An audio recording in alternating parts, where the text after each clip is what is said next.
Well. Cincinnati. We want to come play with a big dog, huh? Want to play with the big dogs, huh? Y'all feel like y'all been left out of the college playoffs, huh? Okay. Man, you don't know what time it is, man. Georgia versus Cincinnati, man. I wish we didn't play this game. I had a feeling we was gonna do it. I really didn't want to play Cincinnati. Like, I honestly didn't want to. Cause it's a lose-lose situation when you play a team like Cincinnati, a Group 5 team. I wish we would play Oklahoma like Florida playing, but I'll take it. And Cincinnati right ahead of us in the playoff rankings. Like I said, I don't know how. It's what it is, though. You know. Hopefully we come in motivated. But back to that, it's a lose-lose situation, like I was saying. If we have a close game with Cincinnati and we win, it's gonna be Georgia overrated, this and that. If we blow them out, like beat them like we should, like 45 to like 20, 45-17, they were like, well, Cincinnati overrated anyway, or we should have beat them. We got 4 and 5 stars. We should have beat them like that. And if we lose, Georgia would never hit it. All season we had to hear about Cincinnati this, Cincinnati that, and Georgia ain't gonna do nothing this year, blah, blah, blah. Y'all lost to Cincinnati with JT Daniels, this and that. That's all we gonna hear. So it's a lose-lose situation, man. We ain't gonna win. Like, Georgia gonna have a lot of opt-outs. It's like a bowl game, we gonna have a lot of players on defense, gone, missing. There's gonna be a lot of younger players on there. So, as long as our D-line do their thing and our offense do their thing, we good. I'm like this. If Georgia don't come motivated in the game, Cincinnati very well can win. But I still say Georgia. If Georgia really just play all right bad, like they just look sloppy and everything. Yeah, since we ain't get to play Vandy and like we ain't gonna play in like over 20-some days, and Georgia look sloppy and look like they don't care, Cincinnati probably gonna win by 28-20 against Georgia. But if Georgia comes somewhat motivated, and Cincinnati come play, Georgia will probably win probably by 31-25. Now, if Georgia come motivated and hyped and mad and, teed up, frustrated and all that, from fear of disrespect, Georgia winning 45-13.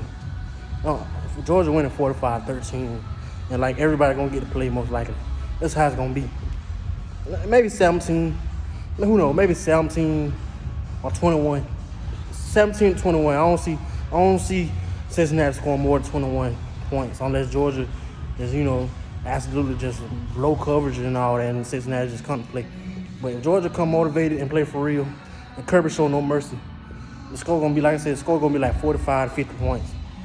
And that's the thing though. I'm gonna get me to finish. The score gonna be like 45-50 points, and Cincinnati gonna score less than 21.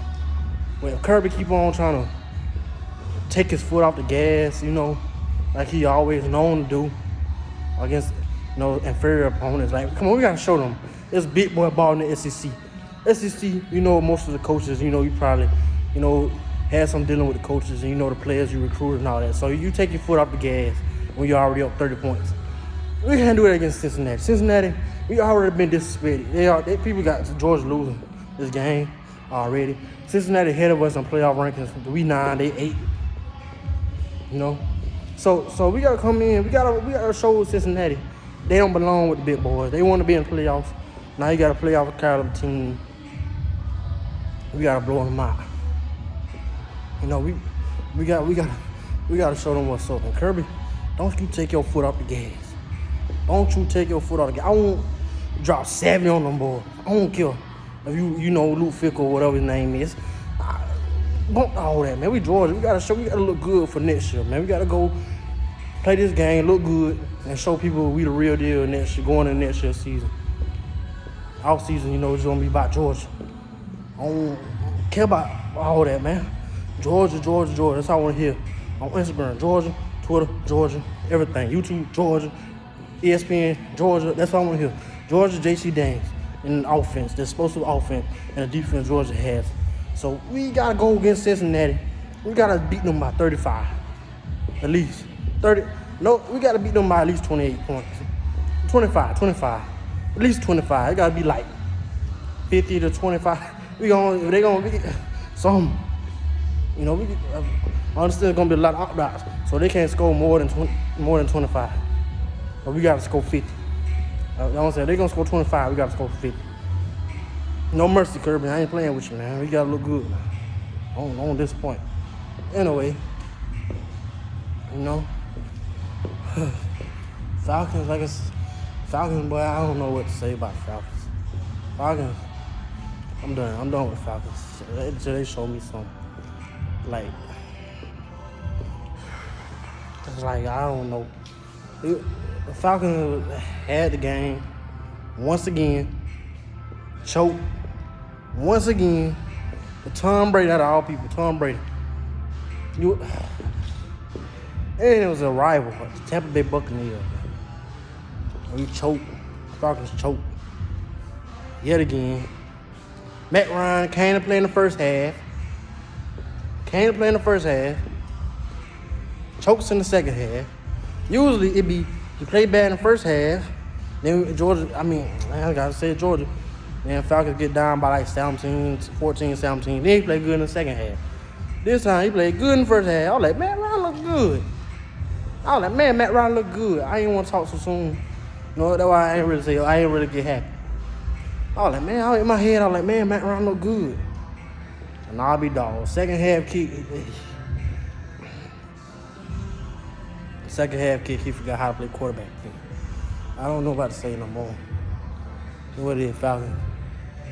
I don't know. I'm gonna still say rise up. I'm gonna still be no die-hard Falcon fan, but I'm just done with them. Georgia got to show me something so I can, Georgia got to make me happy. Georgia got to make up for the Falcons slack. That's what it's got to come down to. Or Atlanta Hawks I doubt Atlanta Hawks, they're a young team. Maybe in about the next 5 years, Atlanta Hawks will do something. But right now, it's got to be Georgia. Georgia, like I said, it was supposed to be Georgia this year. Georgia supposed to make the playoff this year, but Jamie Newman, like I said, he out there. He didn't give us no help. Like I said, he left us with, JC Daniels' knee wasn't ready. He was recovering from knee surgery. Then you got Dwan Mathis, who had no experience. Dude, he came in, looked bad. He ain't had no help against Arkansas, but he also looked bad, like he was a little lost. So, but he didn't play no games. Like, he didn't play the spring game. Then he had surgery. He didn't play at all. And limited spring, no spring practice this year. So, he basically had a few months to prepare. And it turned out Arkansas wasn't a bad team. Arkansas was better than we thought it was, so he looked bad. But come to find out, Arkansas, beginning of the year when they was healthy and all that, a little better. Then we had Stetson Bennett who came in for Dwan Mathis. Everybody know that story. He looked pretty good, decent. Got the job done. I don't want to talk about that. But anyway, Cincinnati, we on your head. Georgia, we gotta blow them out, Kirby. Come on, man. Don't show no mercy. Let's see.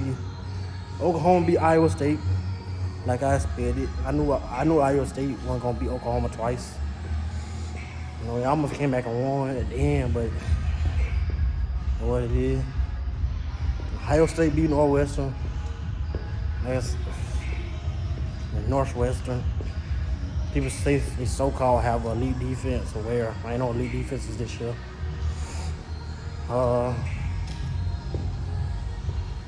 Trey Summer running that thing. Georgia boys is something different. Georgia boys showed out Saturday. Dude broke the record, most rushing yards.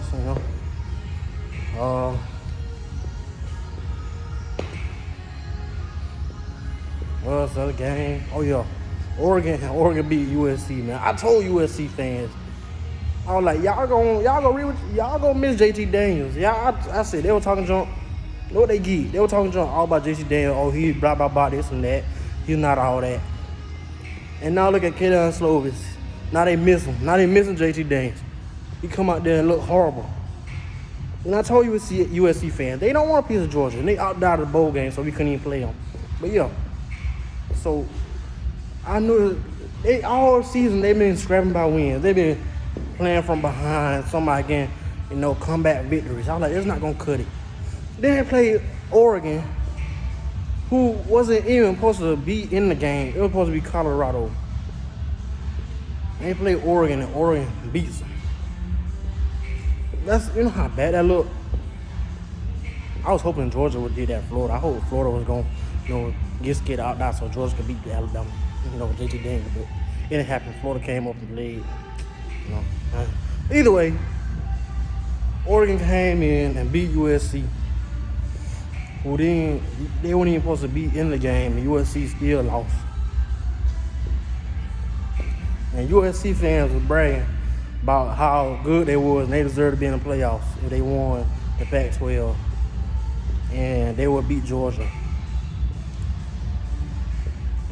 And it showed. Same with BYU. BYU said they'll beat Georgia and they lost to Coastal Carolina. Like these teams think they so good. Then they want the big dogs. Like I can see I ain't trying not to do down, but I'm gonna hear what it is. Like people say Georgia this and Georgia that. Georgia sorry. Yes, Georgia will probably lose to a lot of teams with Stetson Bennett. Like we might lose with Stetson Bennett, cause he might choke and throw interceptions or keep on getting his ball swatted. But no team recently since JT Daniels stepped in. No, Georgia and Alabama has been playing the best football. No other team look good as Georgia, besides Bama. And come on now, like Georgia never had a 400-yard pass since Aaron Murray. Jacob Eason to do it, and Jay Furman do it, and JT Daniels did it. First game coming off rush off knee surgery, he did it. Georgia never had 600 yards against an SEC opponent in a while. I don't remember last time they did it. Last time I remember Georgia having 600 yards against Oklahoma, and it took 2 overtimes to do it. And I don't even know if he had 600 yards. I think it was 585 yards, something like that. But still, it took 2 overtimes to do it if we did. So, for Georgia to have 600 yards, basically 300 passing and 300 some rushing, and we took JT Daniels out against Missouri. In Missouri, and it was cold weather and raining, and he still had 300 yards. And Georgia had over 300 yards rushing. Like, come on, our offense clearly way better than it was. And people were still saying Georgia not good. Delusional.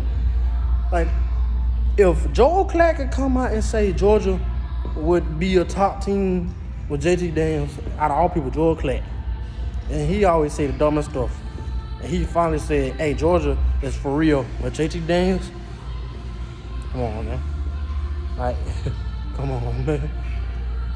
Even people said, analysis say Georgia right now will beat Florida and possibly beat Bama with JT Daniels. The way the offense is explosive now, and the wide receivers finally getting the ball down the field and getting chances on a good ball, and the running backs finally getting open running lanes because the passing threat. That's all I'm saying. Either way, man, no more videos coming soon. Should do a workout video soon. But college playoffs coming up. Bowl games coming up. I'm going to be posting a lot of videos then. NFL playoffs coming up. Everything, football season's coming to an end, but it is what it is.